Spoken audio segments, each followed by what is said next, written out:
Hello everyone.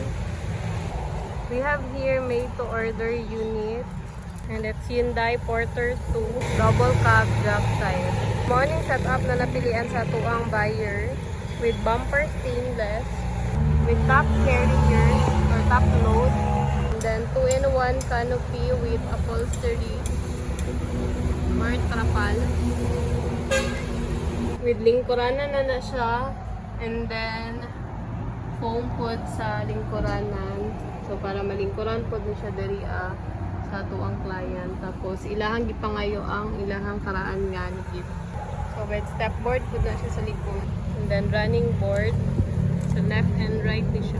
So nagpa-additional pod si buyer og mud guard. And this is the detailed. Mao pod niya ang detail niya sa likod. Sticker, simple lang ang yung gipabutang sa tubangan. Device lang nga word. Ang side, nagpabutang po siya o inaning word.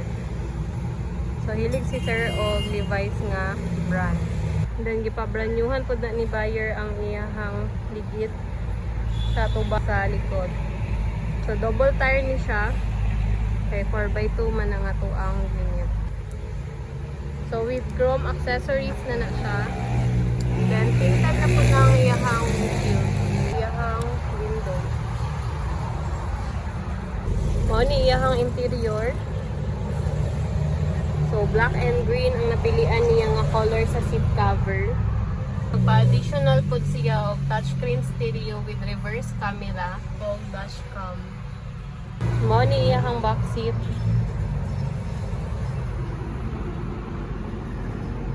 So, very spacious kayo siya and comfortable lingkuran. Sabi na paglayo inyong mga travel.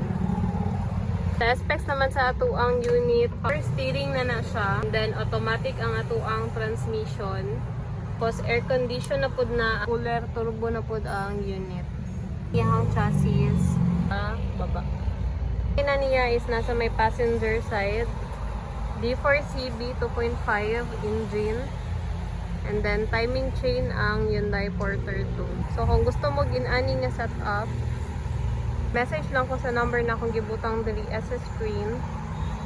Or pwede ninyo bisitahon. We are located at Darong Santa Cruz, Davao del Sur.